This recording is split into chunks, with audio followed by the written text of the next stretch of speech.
Hər vaxtınız xeyir olsun uşaqlar. İndi biz sizinlə 7-ci sinif fizika dərsliyindən atomun quruluşu mövzusunun öyrəndiklərinizi tətbiq edin və öyrəndiklərinizi yoxlayın hissəsindəki tapşırıqlara baxacağıq. Əvvəlcə öyrəndiklərinizi tətbiq edin hissəsindəki tapşırıq 1-ə baxaq uşaqlar. Alfa zərrəciklər 2 proton və 2 neutrondan tərkib olunur. Təcrübə zamanı alfa zərrəcik qızıl atomundakı elektronlardan biri ilə toqquşsaydı, istiqamətini dəyişərdimi? Onların kütlələrini müqayisə edərək cavabınızı əsaslandırın. Deməli, uşaqlar, baxın, bu alfa zərrəcikdir. Alfa zərrəcik helium elementinin nüvələri olduğu üçün 2 protondan ibarətdir və 2 neutrondan ibarətdir. Proton və neutronun kütləsi elektronun kütləsindən təqribən 1840 dəfə böyük olduğu üçün helium nüvəsi elektrondan 4 vurulsun 1840 dəfə böyükdür. Məsələn, bu elektron kütləsidir. Biz bilirik ki, proton və elektronun kütləsindən 1840 dəfə böyükdür. Amma artıq 2 proton və 2 neutrondan təşkil olduğu üçün 4 sayılır və 4 vurulsun 1840 dəfə böyük olmuş olur. Və bu baxımdan elektronlarla toqquşduqda onlar istiqamətini dəyişməz. Niyə? Çünki böyük kütləli bir zərrəcikdir və kiçik kütləli bir zərrəciklə toqquşur. Bu zaman əlbəttə ki, sürətini dəyişməyəcək. Bu bilirsiniz niyə bənzəyir? Sanki futbol topu ilə tenis topu toqquşur. Futbol topu tenis topuna dəydikdə istiqamətini dəyişər? Əlbəttə ki, dəyişməz. Hansı istiqamətdə idisə, o istiqamətli ilə davam edəcək. Əksinə, tenis topunu hərəkətə gətirəcək və yaxud da istiqamətini dəyişəcək. Amma öz istiqamətini dəyişməyəcək. Bu baxımdan da bu analitikadan da istifadə etsək, əlbəttə ki, 2 proton və 2 neutrondan ibarət olan alfa zərrəcik elektronla toqquşduğu zaman istiqamətini dəyişməz. Belə. Daha sonra keçək indi ikinci suala. İkinci sualda bizdən soruşur ki, hidrogen atomu 1 proton və 1 elektrondan ibarətdir. Baxın uşaqlar, 1 proton və 1 elektrondan ibarətdir. Hidrogen atomunun kütləsinin təxminən neçə faizi nüvənin payına düşür? Baxın uşaqlar, hidrogen atomunun kütləsi proton və elektronun kütlələri cəminə bərabərdir. Yəni, ümumi kütlə nəyə bərabərdir? Ümumi kütlə bərabərdir kütlə. Protonun kütləsi plus elektronun kütləsi. Onun kütlələrinin nisbəti 1840 plus 1 kimi götürmək olar. Çünki biz bilirik ki, elektronun kütləsi protonun kütləsindən 1840 dəfə böyükdür. Sanki bu zaman olur 1840 plus 1. Plus 1. Və elektronun nisbi kütləsini bu ədədə bölərək faiz nisbətini taparaq təxmin etmək olar. Daha sonra öyrəndiklərinizi yoxlayın hissəsinə keçək. Öyrəndiklərinizi yoxlayın hissəsində bizdən soruşur ki, uşaqlar, atomun rezervet modelinə əsasən atomun planetar modeli nə deməkdir? Günəş sistemi ilə atomun rezervet modeli arasında hansı oxşarlıqlar və fərqlər var? Deməli, biz bilirik ki, Günəş sistemində böyük kütləli Günəş mərkəzdədir. Yəni, Günəş mərkəzdədir. Mərkəzdə Günəş, çəkək buradan.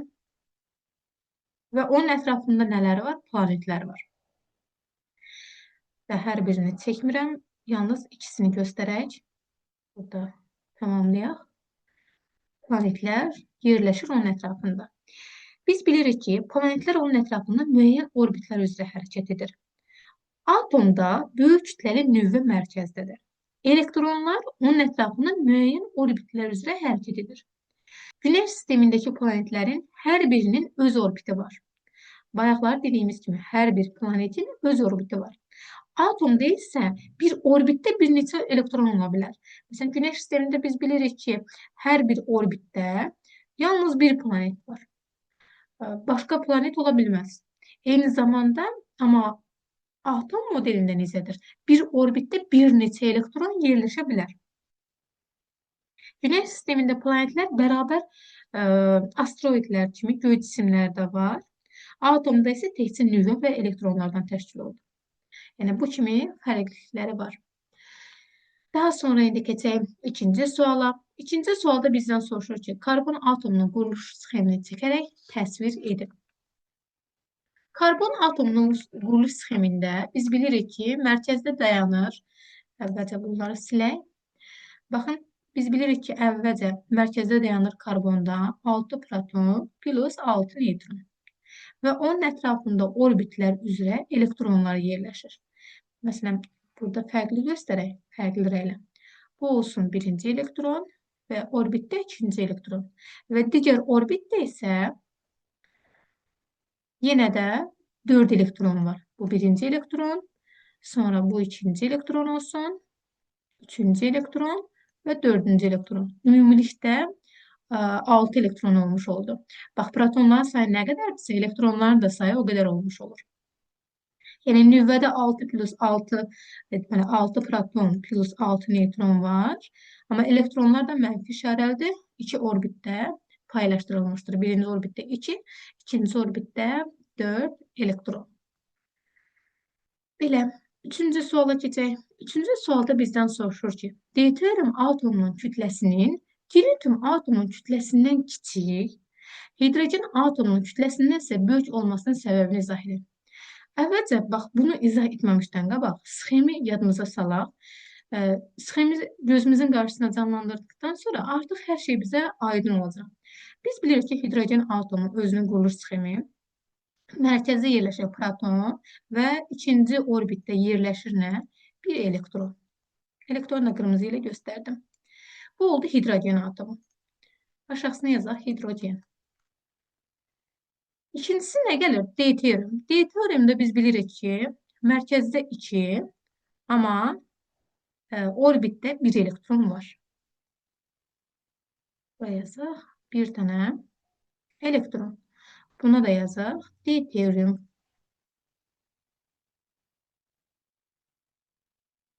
Və üçüncüsü, mərkəzdə 1 proton, 2 neutron və ətrafında 1 elektron var. Onu da çəkək. Bax, burada. Hər ikisinə mənfiləri qoyaq. Aha, bu şəkildə. Buna da yazaq tritium.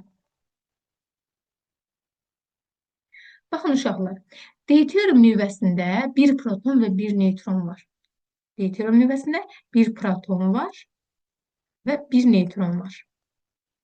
Hidrogen nüvəsi isə təkcə bir protondan ibarətdir.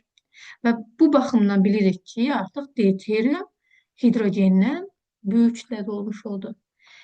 Tritium atomunda isə 1 proton və 2 neutron var. Fikir verin, 1 protonumuz var, amma plus 2 neutronumuz var. Və bu fərqdən bilirik ki, 1 və 2 əlavə neutron və protonun sayəsində biz bilirik ki, artıq tritium atomu deuterium atomundan ağırdır. Deuterium atomu isə hidrogen atomundan daha böyük kütləyə malikdir. Bunu sxemdən də açıq-aydın görmüş oluruq. Və dördüncü suala keçək. Dördüncü sualda bizdən soruşur ki, bir atomun nüvəsində bir neutron əlavə edilsə, atomun kütləsi və yükü necə dəyişir? Baxın, uşaqlar, diqqət edin. Atomun nüvəsinə bir neutron əlavə edilsə, neutron, biz bilirik ki, neutronun kütləsi var, kütlə var. Amma neutronun yükü sıfıra bərabərdir.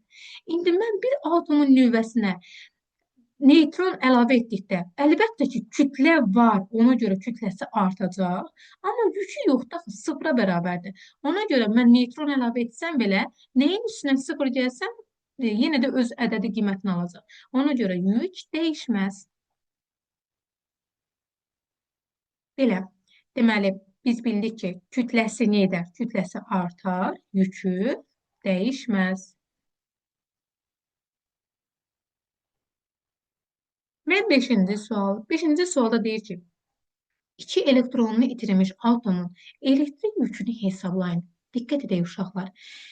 2 elektronunu itirilmiş atom. Atom biz bilirik ki, neytral halda müsbət yüklərin və mənfi yüklərin sayı bir-birinə bərabərdir. Nə qədər müsbət yük varsa, o qədər dəfə də mənfi yük var. Düzdür?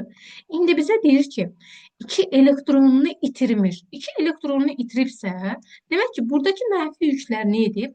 Azalıb. Azalıbsa nə edib? Müsbət yüklərin artıqlığı yaranıb. Və bu baxımdan fikir verin, burada mənfi yüklər azaldı.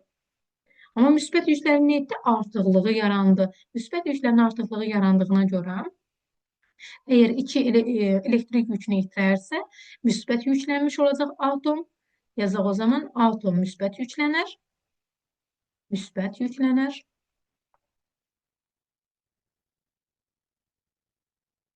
Və yükü isə müsbət 2-yə bərabər olar. Belə, bu qədər uşaqlar, biz sizinlə öyrəndiklərinizi yoxlayın və öyrəndiklərinizi tətbiq edin hissəsindəki tapşırıqları izah etmiş oldum. Yenə də hansısa bir mövzuda probleminiz yaranırsa, suallarınızı şərh bölməsində yazaraq paylaşa bilərsiniz. Belə, sağ olun uşaqlar, gələn görüşlərə qədər.